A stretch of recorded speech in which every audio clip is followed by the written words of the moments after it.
Buenas tardes.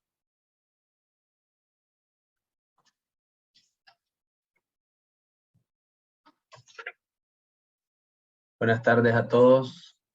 Bienvenidos. Agradecemos los minutos de espera. A quienes ya están conectados y a quienes continúan uniéndose, muchas gracias por unirse a este webinar donde juntos vamos a abordar información que creemos que es de vital importancia para inversionistas y multinacionales que tienen empresas, fundaciones y sociedades holding en el país canalero. ¿Qué cosas nuevas trae esta ley 254? Bueno, eso es algo que vamos a tratar hoy en más detalle. Lo vamos a descubrir en breve. AmCham Nicaragua les da a todos ustedes una cordial bienvenida. Vemos se están sumando todavía participantes, pero por respeto a ustedes estamos dando ya estas primeras palabras. Mi nombre es Federico Urdián, primer vicepresidente de AmCham y socio director de García Bodán, Nicaragua.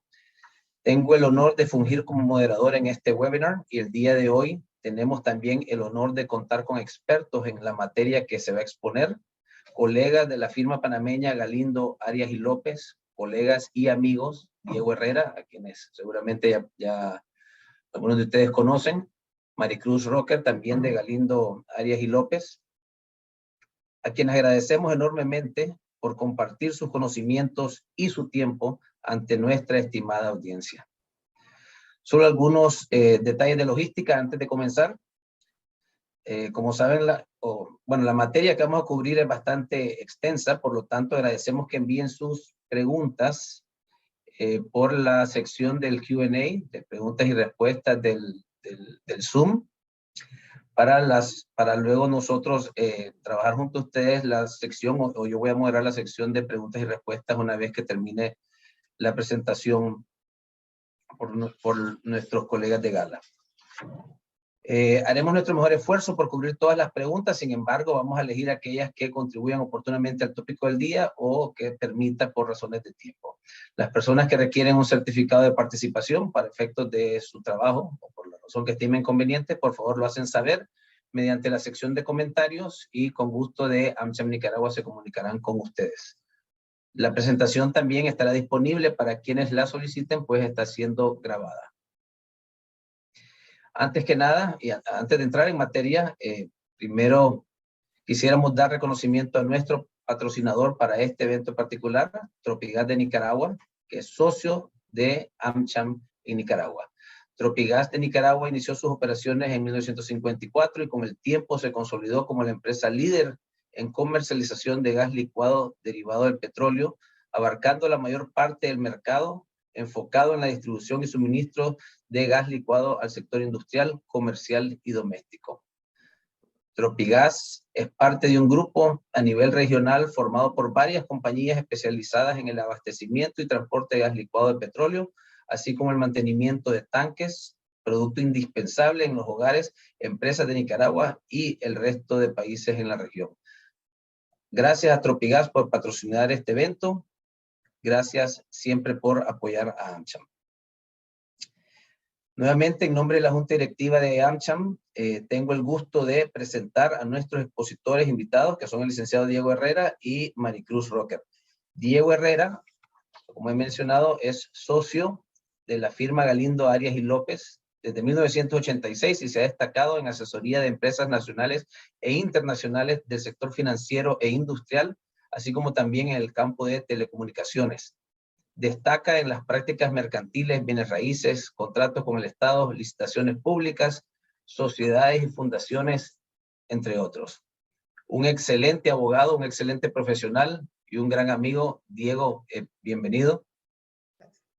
Maricruz Rocker es la Head de Compliance del Grupo Gala Group de Panamá. Es consultora especialista en sistemas de prevención de blanqueo de capitales y financiamiento del terrorismo. Se encuentra certificada por la Florida International Bankers Association en conjunto con la Florida International University en prevención de lavado de dinero y cuenta con una especialización en compliance emitida por Georgetown George Washington University School of Business, GW.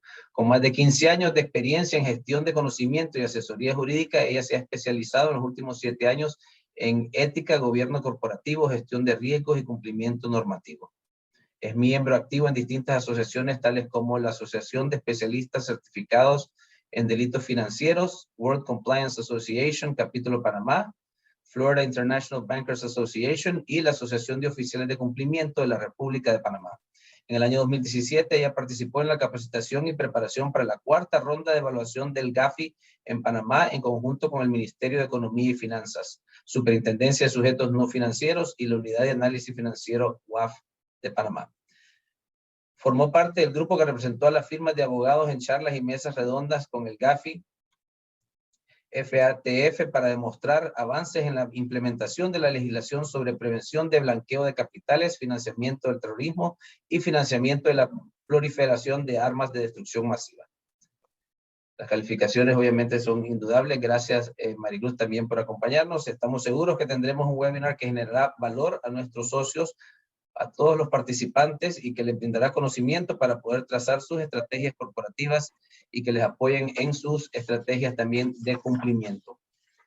Sin mayor preámbulo, quisiera dar la bienvenida, la más cordial bienvenida a nuestros ponentes y por lo tanto paso la palabra a mi estimado colega y amigo Diego Herrera. Adelante, Diego. Gracias, gracias, Federico. Buenas tardes a todos. Es un gusto estar aquí con ustedes esta tarde. Quisiera, primero, antes que nada, dar las gracias a nuestros amigos de García y Bodán y AmCham Nicaragua por darnos esta oportunidad de hacerles esta presentación sobre la Ley 254 del 2021. A nuestra firma, como miembro de AmCham en Panamá, desde hace más de 20 años, nos enorgullece colaborar en esta oportunidad con AmCham en Nicaragua para presentarles los temas relevantes de la Ley 254 de 2021. Los cambios que la Ley 254 ha introducido se refieren a 3 temas específicos, como veremos ahorita con un poquito más de detalle. El primero tiene que ver con el beneficiario final de las entidades, ya sean fundaciones o sociedades anónimas o sociedades de otros tipos en Panamá. El requerimiento sobre registros contables. Y tercero, los expedientes de cumplimientos que los agentes residentes debemos llevar de las entidades de las que somos agentes y administramos. Como veremos más adelante, muchos de estos requerimientos de la ley ya existían. Por ejemplo, a nosotros siempre se nos ha exigido como agentes residentes a conocer el beneficiario final de las entidades. Por ejemplo, también siempre se ha exigido el requerimiento de llevar registros contables. Sin embargo, en este momento la ley lo que ha hecho es que ha creado plazos, como veremos con más detalle, para que de manera definitiva se cumplan con estos requerimientos. No hay cambios en materia fiscal y no hay otros cambios mayores más que estos en estas 3 áreas. Como bien dijo Federico, esta presentación de fondo la hará Maricruz, quien es abogada que lleva 23 años trabajando con nosotros en Gala y en particular 6 años como oficial de cumplimiento de la firma, en conjunto conmigo. Esperamos que esta presentación les dé mucha más claridad y tranquilidad sobre los requerimientos de esta ley y que aclaremos cualquier duda que les surja. Entonces, le pido a Maricruz que arranquemos con la presentación. Lo que sugerimos es, como bien dijo Federico, enviar sus preguntas a medida que vamos avanzando en la presentación y al final vamos a atenderlas todas. Adelante, Maricruz. Muchas gracias. Voy a proceder a presentar.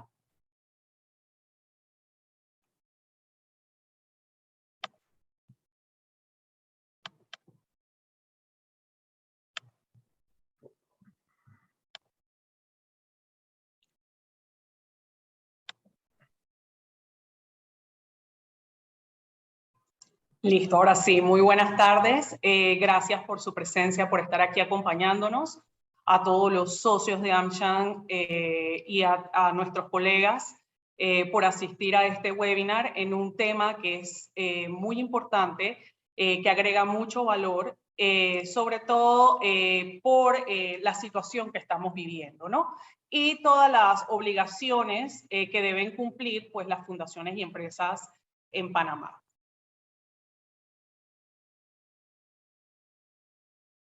Vamos a hacer un poquito la agenda de la reunión con los temas que estaremos tratando. Vamos a hablar del contexto de la Ley 254 de 11 de noviembre de 2021, los cambios relevantes que tiene la normativa, el registro único y privado de beneficiario final, registros contables, cuáles son los cambios a la normativa, la definición, quiénes están obligados a cumplir, personas que están exentas, fechas relevantes para entrega de documentación y cuáles son las sanciones por incumplimiento. En cuanto a la Ley 254 de 11 de noviembre de 2021, introduce modificaciones a la legislación en materia de transparencia fiscal internacional y de prevención de blanqueo de capitales, financiamiento del terrorismo y proliferación de armas de destrucción masiva. ¿Cuáles son los cambios más importantes? Vamos a hablar de debida diligencia del beneficiario final, más que nada de esta plataforma, ¿no? Privada, que estará manejando la Superintendencia de Sujetos No Financieros, que es la entidad supervisora y reguladora de los sujetos no financieros en Panamá. Y los registros contables. ¿Cuáles son las normas que modifica? Pues la Ley 51 sobre intercambio de información para fines fiscales, la Ley 52 de 2016 de registros contables, la Ley 23 de 2015 sobre prevención de blanqueo de capitales, la Ley 129 de 2020 sobre el registro único de beneficiarios finales de personas jurídicas. Esta ley viene a modificar leyes ya existentes, tal como conversaba antes el licenciado Diego Herrera, en materia de registros contables, de debida diligencia, que todo agente residente debe hacer a sus clientes, previo a la constitución de personas jurídicas y durante la vigencia de la relación, ¿no? Y un eventual registro de beneficiarios finales como es un estándar en la mayoría de las jurisdicciones a nivel mundial. Si bien dicha ley todavía está pendiente de reglamentación, nos permitimos compartirles los aspectos que resultan de mayor interés con el ánimo de mantenerlos informados sobre los avances legales en Panamá. Vale la pena reiterar que ya los entes legales, sean estos offshore que operan en jurisdicciones fuera de Panamá o que operen en Panamá, deben llevar desde el año 2017, perdón, los offshore desde el año 2017 deben llevar registros contables. A partir de la Ley 254 de 2021, se suman las compañías tenedoras de activos o holding, ¿no? Lo que incluye también las fundaciones de interés privado. Además, se implementará pues este registro de beneficiarios finales. Ya la ley existe, fue creada en el año 2020. A la fecha todavía no se ha implementado. Sin embargo, esta ley también modifica algunos aspectos o artículos de la ley 129 de 2020. ¿Cuál es el propósito de la norma? Pues tener mayor transparencia de personas jurídicas y estructuras jurídicas en cumplimiento de las recomendaciones GAFI 24 y 25. ¿De qué son estas recomendaciones? ¿De qué tratan las recomendaciones 24 y 25? Básicamente es, como bien lo dice, transparencia. Entender quién está detrás de todas las estructuras jurídicas que manejan los agentes residentes. Transparencia fiscal e intercambio efectivo de información entre países en caso de investigación por lavado de dinero, corrupción o defraudación fiscal. Que las autoridades puedan tener acceso a la información cuando requieran por alguna investigación que estén llevando. Y sobre todo las sanciones que sean disuasorias, que realmente representen, que sean importantes para evitar la comisión de los delitos. Como en el caso, como hablábamos anteriormente, cambios relevantes a la normativa vigente en materia, primero, de debida diligencia, sería el perfil, comprobar la naturaleza del negocio del cliente, que el perfil transaccional, financiero y transaccional del cliente. ¿Y qué significa esto? Pues obtener información y documentación relacionada con el perfil financiero y transaccional, conforme al riesgo identificado, conforme a la actividad del cliente, al país donde está ubicado el cliente, conocer cuál realmente es la naturaleza del negocio del cliente, recabar información, actividad profesional o empresarial. La actividad declarada será registrada por el agente residente al inicio de la relación de negocios y deberá ser comprobada. ¿Cómo puede ser comprobada? Pues bueno, si es una entidad operativa con un aviso de operación, que tenga cuentas bancarias, que tenga un domicilio, que tenga números de teléfono, publicidad. Esa es la manera del agente residente de comprobar que hay una operación real. En este tema también pues entra el tema de los registros contables.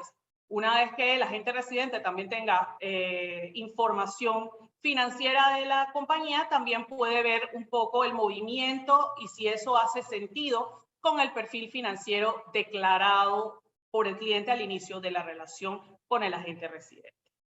Y bueno, el seguimiento continuado de la relación de negocios, hacer una actualización periódica de la debida diligencia según el perfil de riesgo del cliente.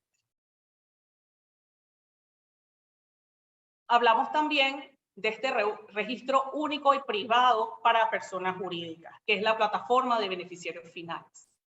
¿Quién registra la información de los beneficiarios finales? El agente residente es la persona encargada, ¿no?, de registrar esta información en el sistema con toda la documentación, información que el cliente dio al inicio de la relación de negocios.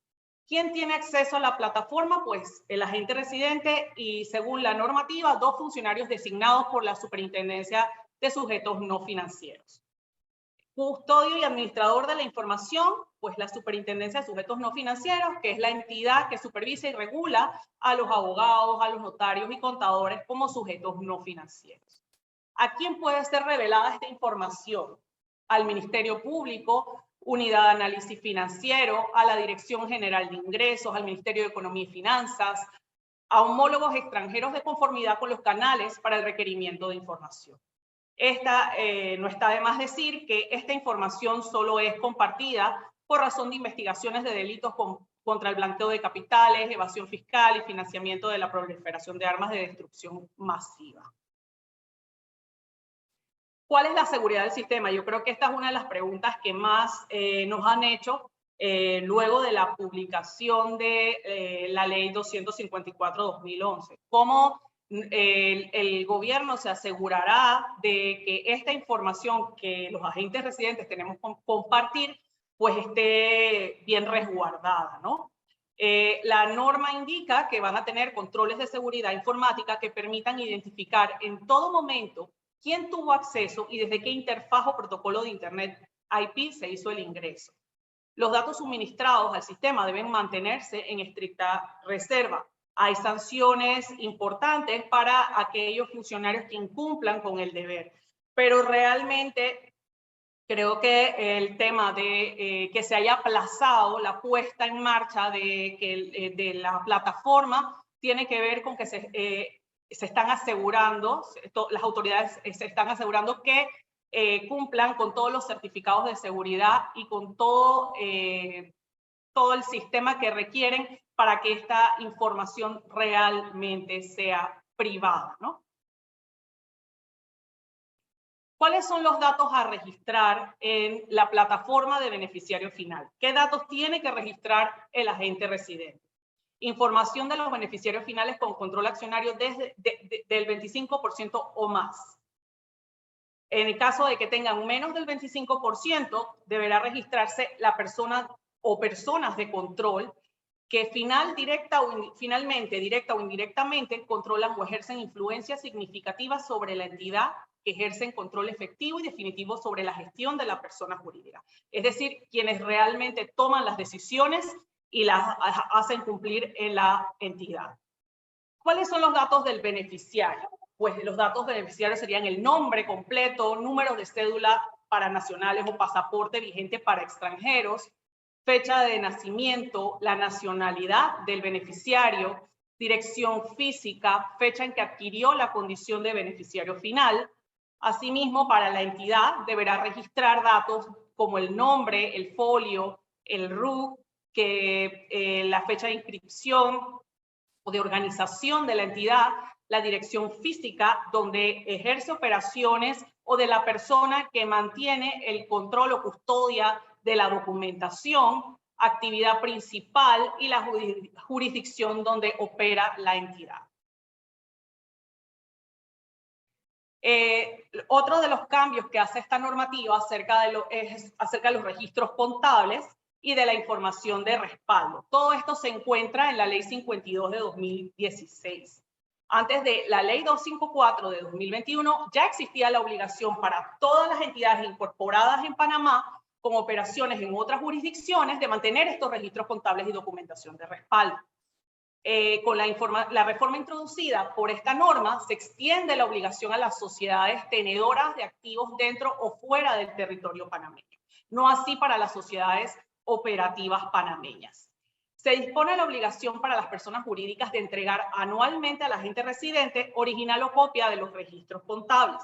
Y se dispone la obligación al agente residente de reportar a las autoridades panameñas qué entidades están cumpliendo con este requisito y cuáles no. Vamos a ver unas definiciones, ¿no? Para entrar un poquito en materia. ¿Qué se entiende por registros contables? Son aquellos que indican de forma clara y precisa las operaciones de la persona jurídica, sus activos, pasivos y patrimonio, y que sirven para determinar la situación financiera con una exactitud razonable en todo momento, que le permitan elaborar estados financieros. ¿Qué se entiende por documentación de respaldo o documentación de soporte de estos registros contables? Pues aquella que incluye contratos, facturas, recibos, cualquier documentación necesaria para sustentar las transacciones realizadas por la persona jurídica. ¿Qué se entiende por estados financieros? Pues aquellos compuestos por el balance general, el estado de resultados, estado de cambios en el patrimonio, estados de flujo de efectivo y las notas de los estados financieros. En cuanto a las principales, ¿cuáles son los datos principales o las obligaciones? O ¿cuánto tiempo deben conservarse los registros contables y la documentación de respaldo? Esta documentación debe mantenerse por un periodo mínimo de 5 años, contados a partir del último día del año calendario en el cual fueron generadas estas transacciones. ¿Dónde deben mantenerse los originales de los registros contables y documentación de respaldo? En las oficinas del agente residente en Panamá o en cualquier otro lugar según determinen los organismos de administración de la persona jurídica.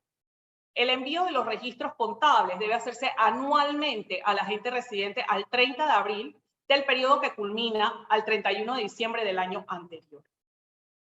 Obligación de mantener siempre actualizada la información.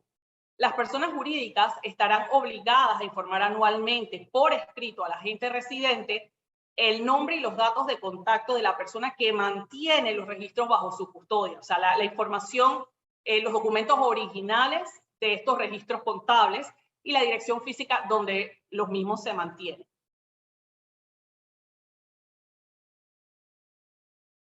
Ok, información a proporcionar de conformidad con la ley.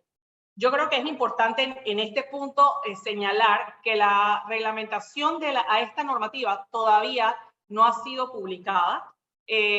Básicamente todos los agentes residentes contamos con información general, que es la que está en la ley, pero ¿y qué dice la normativa? Pues que las personas jurídicas que realicen actos de comercio fuera de la República de Panamá deberán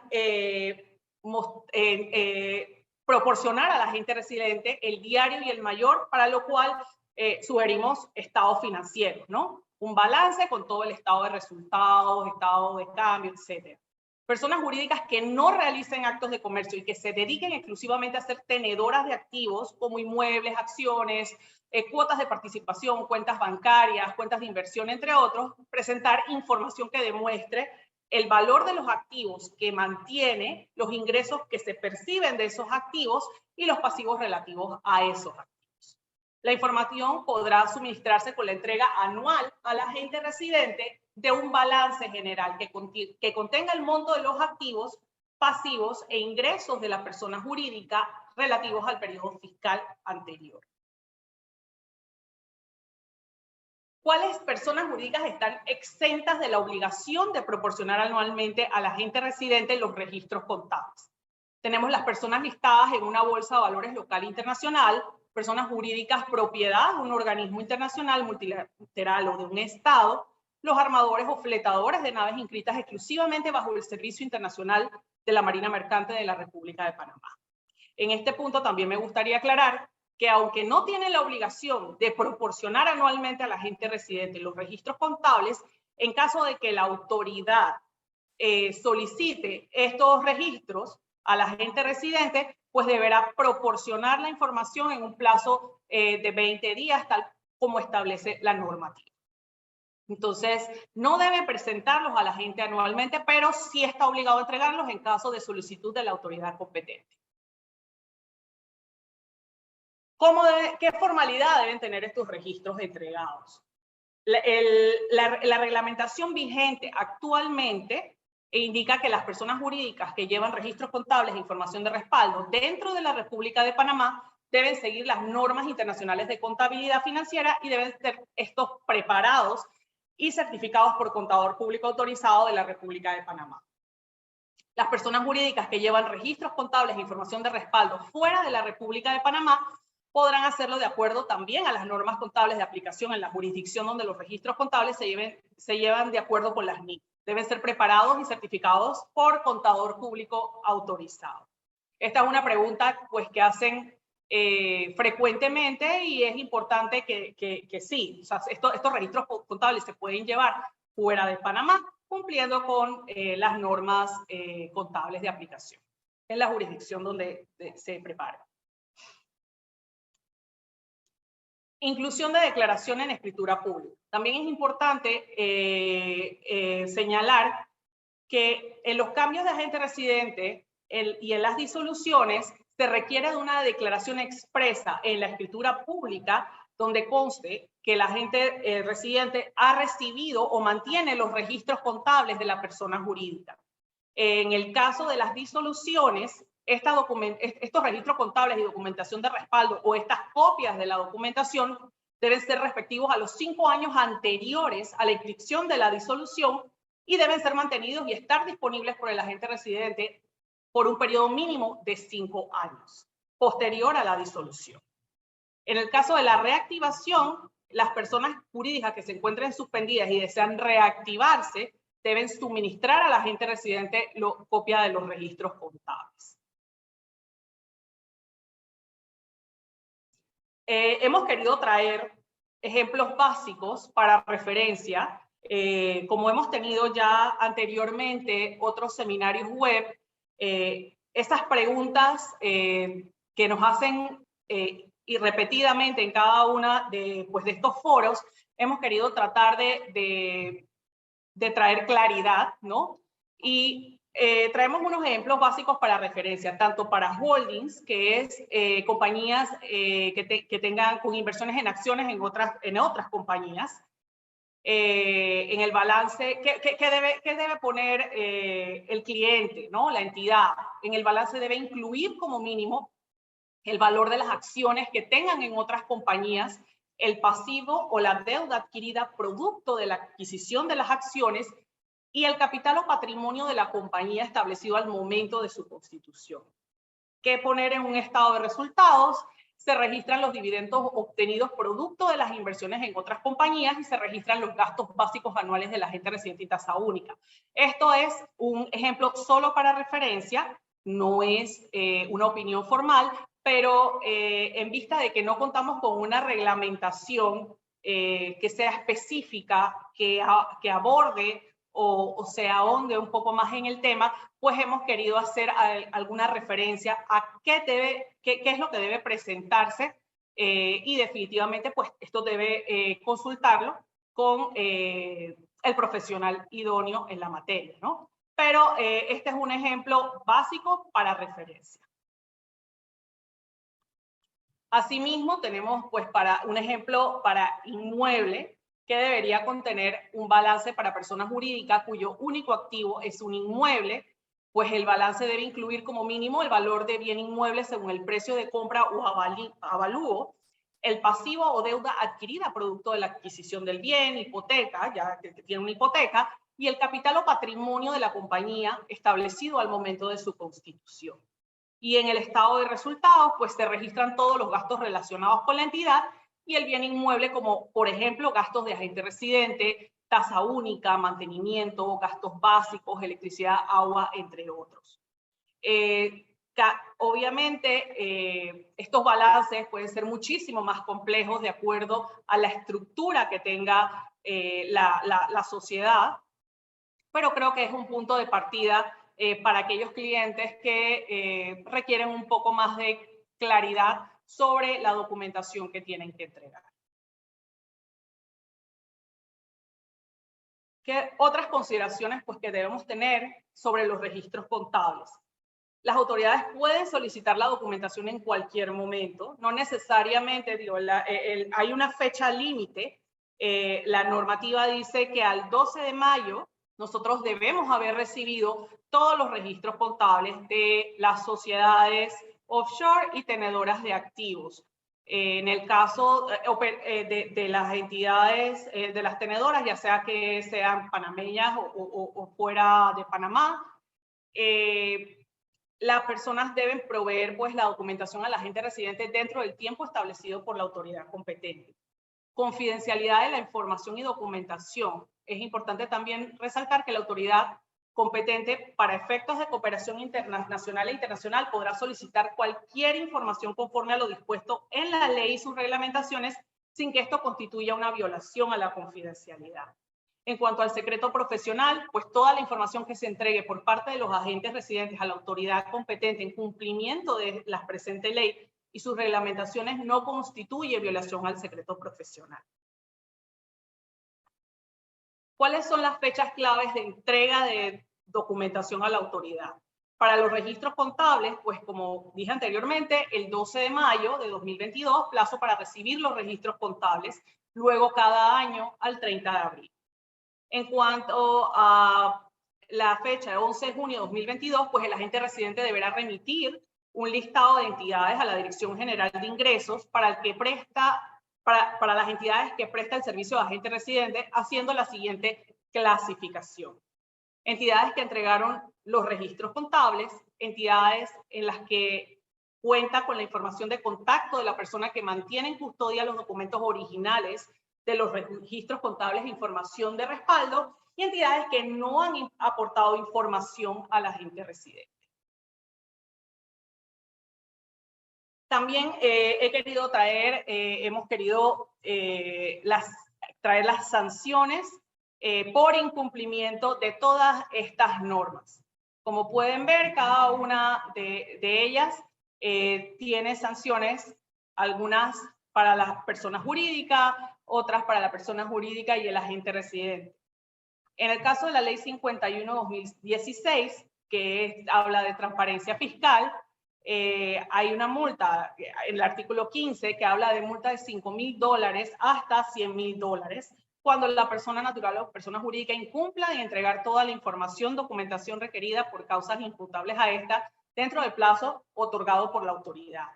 También hay una multa de $500 por cada día que transcurra después de vencido el plazo otorgado para la entrega de esta información. Igualmente, las sanciones establecidas en este artículo van a ser aplicadas cuando los procesos de supervisión realizados por la autoridad competente se detecte incumplimiento de las obligaciones establecidas y en los casos en que la fuente privada divulgue o comparte información confidencial con un tercero no vinculado.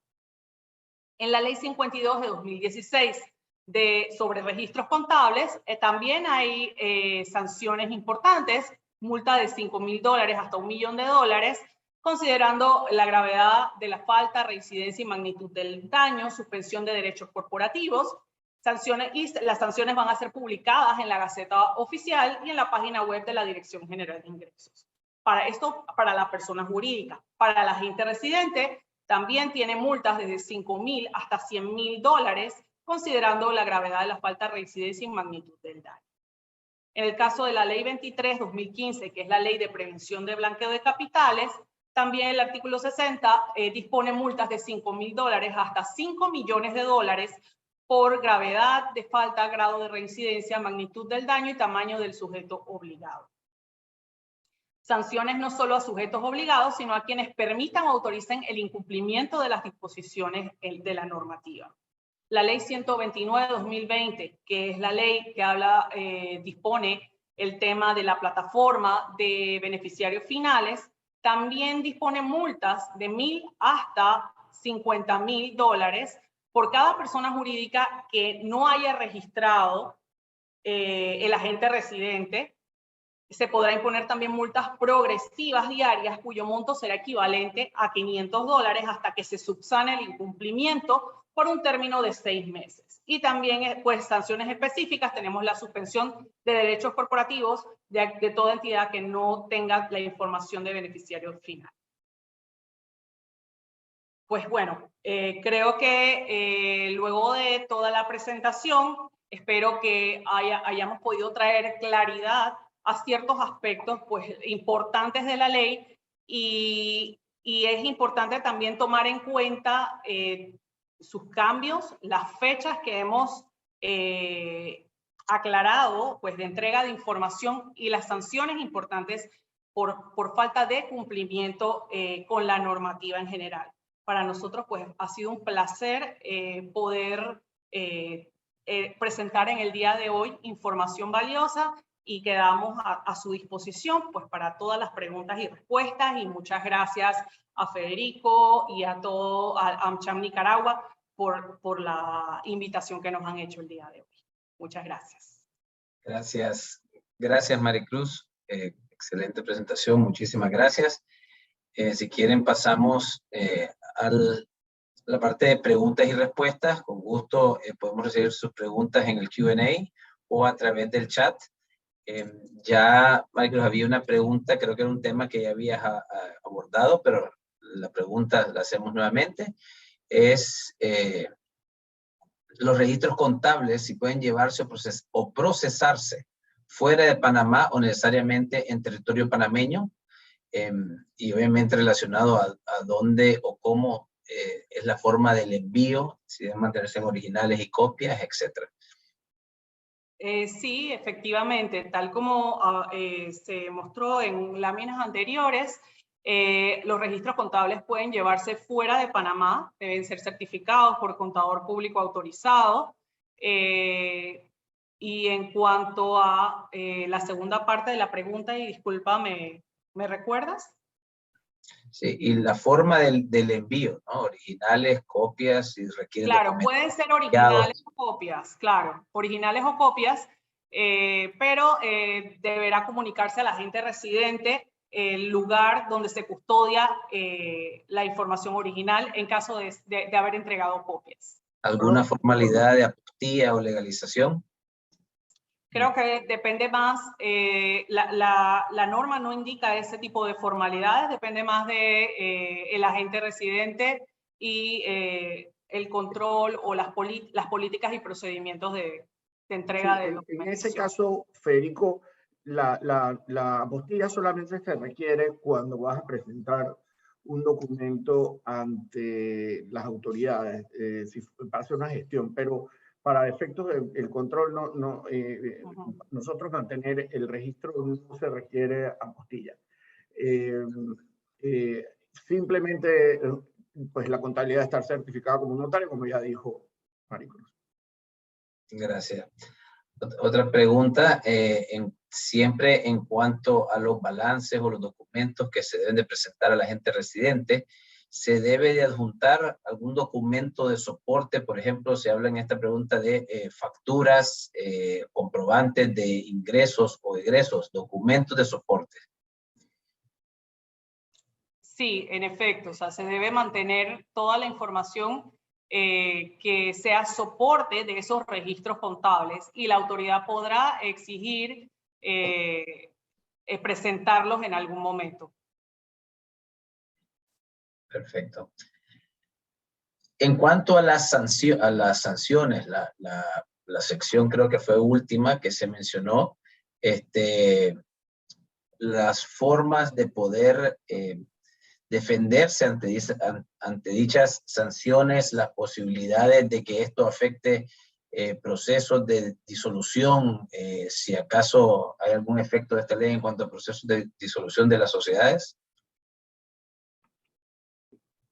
No hay efecto. Las sanciones, Federico, van dirigidas más bien al agente residente, que es y es la medida que ha tomado el gobierno para obligarlo a solicitar o a mantener su cartera de sociedades en orden y con toda la información. ¿Qué es lo que está ocurriendo en este momento? Los agentes residentes se han abocado a pedirle a los clientes la información que debemos recibir antes de los plazos establecidos por la ley, y en el evento de que no se reciban, pues el agente residente se ve obligado a renunciar como agente residente. ¿Qué ocurre cuando se renuncia como agente residente? La entidad queda suspendida en el registro público, porque toda entidad tiene que tener un agente residente.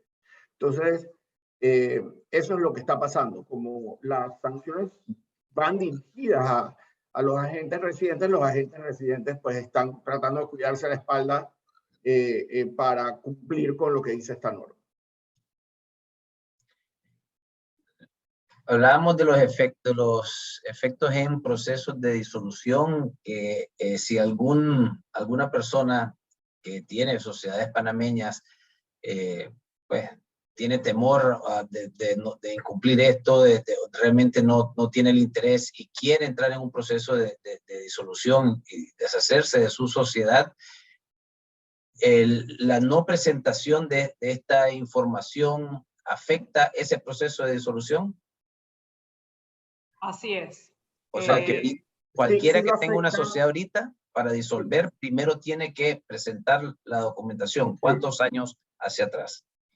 Aquí hay dos caminos, Federico. Cuando una entidad se va a disolver, el agente residente primero tiene que tener todo el expediente de diligencia debida en orden, porque si no es multado. O sea que cuando arrancas un proceso de disolución, lo primero que va a pasar es que el agente residente le va a pedir al cliente toda la información de cumplimiento que haga falta en el expediente del agente. Primero. Segundo, la información contable. El agente residente, antes de disolver la entidad, tiene que tener en sus archivos constancia de la contabilidad, tal cual lo ha explicado Maricruz, o la certificación de que no ha tenido operaciones de un contador, como lo ha explicado Maricruz. Entonces, ¿qué ocurre? Entonces, eso es previo a que se disuelva. Información de cuántos años hacia atrás se solicita en el caso de tener que disolver. ¿Cuál es el requisito en cuanto a años de información que debe presentarse? 5 años. 5 años. 5 años. Perfecto. Maricruz, mencionaste en algún momento que posiblemente la implementación ha tenido algunos atrasos debido a que realmente se está trabajando en medidas de seguridad para el manejo de esta información. ¿Podrías, por favor, tal vez profundizar un poco más sobre eso? ¿Qué es lo que se ha hecho? ¿Qué se pretende hacer? ¿Han manifestado distintos usuarios o personas involucradas con esto temor de que la información no tenga la seguridad debida? ¿Qué es realmente lo que hay detrás de esto? Claro, creo que es importante entender que hemos pasado por varios fugas de información a distintos niveles y se está tratando de que el sistema sea lo más robusto posible. Eso ha hecho también, pues, al no poder presentar como parte de las acciones que estaban dentro del plan para temas de cumplimiento con el Grupo de Acción Financiera Internacional, el haber puesto en práctica, ¿no?, el registro de beneficiario final. Pero no es algo que puede ser improvisado, no es algo que es un riesgo no tener pues todas las certificaciones y todas las pruebas posibles antes de que toda esa información valiosa entre a la plataforma.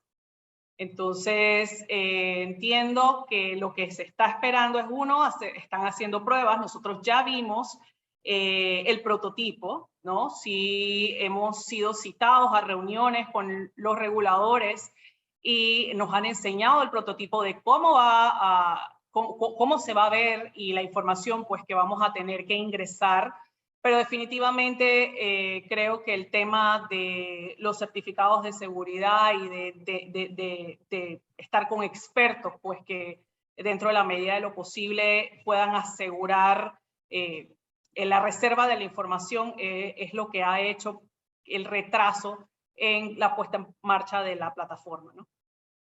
¿Ven ustedes, Maricruz, Diego, alguna merma en el uso de las sociedades panameñas u otros vehículos panameños como las fundaciones, producto de estos nuevos requerimientos de información y que algunas personas busquen otras alternativas para vehículos jurídicos como los que se ofrecen en Panamá?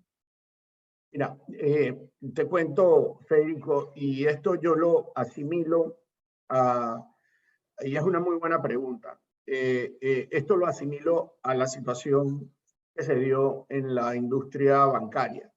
La industria bancaria fue quizás la primera industria que fue objeto de presión por parte de los organismos internacionales para exigir que conocer a su cliente de una manera más profunda para evitar el uso de esas de cuentas bancarias con fines ilícitos, ya sea blanqueo de dinero o financiamiento del terrorismo. Entonces, los bancos fueron, por decir, la punta de la lanza a los que se les apretaron las tuercas, como decimos en Panamá, para hacer más estricta la apertura y manejo de cuentas. Antes uno llegaba a un banco con su copia de la cédula de identidad y podías abrir una cuenta en 5 minutos, o con tu licencia, conducir. Hoy en día el proceso es muy riguroso. Eso ha ido evolucionando y pasando a otras industrias. Por ejemplo, en Panamá, la industria legal como la nuestra no es la única industria que es objeto de este tipo de requerimientos. Por ejemplo, tú vas a comprar un carro en Panamá a cualquier agencia distribuidora de vehículos y el procedimiento de diligencia debida es idéntico y tan riguroso como cuando organizas una sociedad anónima. Si tú haces una transacción con la zona libre de Colón, igual eres objeto del mismo proceso riguroso de diligencia debida. Y así por el estilo, hay muchas industrias no reguladas que no son, por ejemplo, un banco o una aseguradora que han sido objeto de estas medidas. Entonces, ¿qué quiere decir? Este es el mecanismo que tienen los organismos internacionales para controlar la evasión de impuestos, el financiamiento del terrorismo y el lavado de activos. Entonces, por ejemplo, la industria de bienes raíces. En Panamá, si tú vas a comprar una casa, tienes que hacer un proceso idéntico de diligencia. Entonces, no es que esto solo aplica para sociedades, esto aplica para muchas industrias. Y va a ser el modus operandi en muchas facetas de la vida. Así como ocurrió con los bancos, hoy en día ocurre con las sociedades anónimas y otras actividades económicas. Si tú me dices, si las cuentas bancarias dejaron de usarse o desaparecieron, no. Si tú me preguntas que las entidades panameñas se van a dejar de usar o estos mismos requerimientos te los piden en cualquier otra jurisdicción. Y aquellas jurisdicciones que hoy en día no lo piden, los bancos no te abren una cuenta bancaria porque no cumplen con estos requerimientos y al final se ven obligadas a exigir los mismos requerimientos que exigen en Panamá. Si tú te vas a las Islas Vírgenes, es lo mismo si te vas a cualquier otra jurisdicción. Entonces, es como si tú me dijeras, se van a ir las cuentas bancarias de Panamá, porque en Panamá hay requerimientos muy grandes de diligencia aérea. Si te vas a un banco en Bahamas, igual, si te vas a un banco quizás en Estados Unidos un poquito más relajado, pero en bancos en Nicaragua, en cualquier banco, te exige procedencia de fondos y montones de requerimientos. Entonces, no. Obviamente, en Panamá había una industria que vendía estas entidades al por mayor, se vendían sin conocer cuál era el beneficiario final o el uso que se le iba a dar.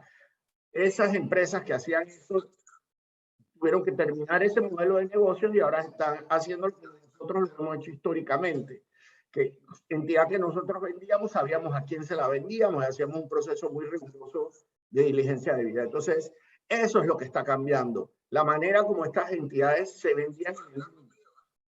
Entonces, Gracias. así que esa es la respuesta que te puedo dar. No veo que se termine el uso, simplemente vamos a tener que acostumbrarnos a manejarlas de esta manera, así como lo hemos hecho con los bancos, con las cuentas bancarias y otras figuras. Gracias, Diego. Y yo creo que hay varios abogados y notarios entre las personas que están atendiendo esta conferencia y pueden entender lo que estás mencionando, porque aquí en Nicaragua, casualmente, tenemos ahora muchos más requisitos para el ejercicio de la profesión de abogado y de notario, principalmente ligados con temas de GAFI, de debida diligencia, prevenir lavado de dinero, etcétera, y que nos ha llevado a tener que hacer un proceso más riguroso de debida diligencia, de pedir más documentación, mantener más documentación, actualizar información, etcétera, lo cual no significa que se dejan de solicitar los servicios, pues siempre se van a requerir, y yo creo que todos nos estamos acomodando y acostumbrando, ¿verdad? Es una realidad, y realmente yo creo que esos cambios han venido para quedarse y siempre continuarán. Por motivo de tiempo, una última pregunta, pues quisiéramos mantener el webinar dentro de la hora por respeto a quienes han atendido, a los participantes. Una última pregunta, tal vez Maricruz o Diego. En los ejemplos básicos para referencia en cuanto a las sociedades holdings, se mencionaba que en el balance se debía de incluir como mínimo el valor de las acciones que se tienen en otras compañías. ¿Cómo se debe de determinar ese valor o cómo van a poder verificar ese valor? Si estamos hablando de valor en libros, valor facial. Valor en libros. Valor en libros. Ok, para efectos de las personas, porque yo creo que principalmente en cuanto a las preguntas que han existido son relacionadas a empresas holdings, que sí es un vehículo bastante conocido, deben de mantener o incluir el valor de las acciones, ya dijeron los panelistas, como valor en libros, y además registrarse dividendos obtenidos producto de las inversiones en otras compañías, etcétera. En cuanto a estos dividendos, se pedirá información de soporte, se pedirá, por ejemplo, la certificación del acta de la asamblea donde se autorizaron la distribución de dividendos, o como documentación soporte. Sí, toda la documentación que soporte las transacciones que van a ser entregadas en el registro contable, efectivamente debería ser entregada o ser parte de la documentación de respaldo de esos registros contables. Y ya, como mencionó Diego antes, pueden ser, no requieren de legalización u apostilla para efectos de ser enviados y archivados para los fines de esta ley específicamente, ¿no? Bueno, muchísimas gracias, Maricruz. Diego, paso las palabras a Roberto, paso la palabra a Roberto para palabras de cierre. Agradezco a todos quienes han participado y también, pues, obviamente a los panelistas. Muchísimas gracias por su tiempo, por su conocimiento. Agradecemos obviamente a AmCham por haber organizado también este evento. Roberto. Gracias a ustedes también. Gracias, Maricruz y Diego. La verdad que la ponencia fue excepcional, muy profunda, muy simple, la manera que dieron a conocer la importancia de los registros, el compliance, para poder estar con sus sociedades o holding al día, tanto en Nicaragua como en Panamá. La verdad que agradecemos profundamente su apoyo, su alianza con nosotros para dar a conocer, y estaremos continuando con esta metodología de buscar alianzas con instituciones que quieran compartir el conocimiento con nuestros socios para crear valor, para transmitir conocimiento y hacernos cada vez más eficientes, más fuertes, y fomentar el comercio y crear valor. Gracias a nuestro patrocinador, Sobrigas en Nicaragua, por confiar en nosotros, por apoyar este esfuerzo de crear valor a nuestros socios. Socios, gracias por estar presentes y estaremos aquí en nombre de la Junta Directiva. Muchas gracias por su apoyo y por acompañarnos. Muchas gracias.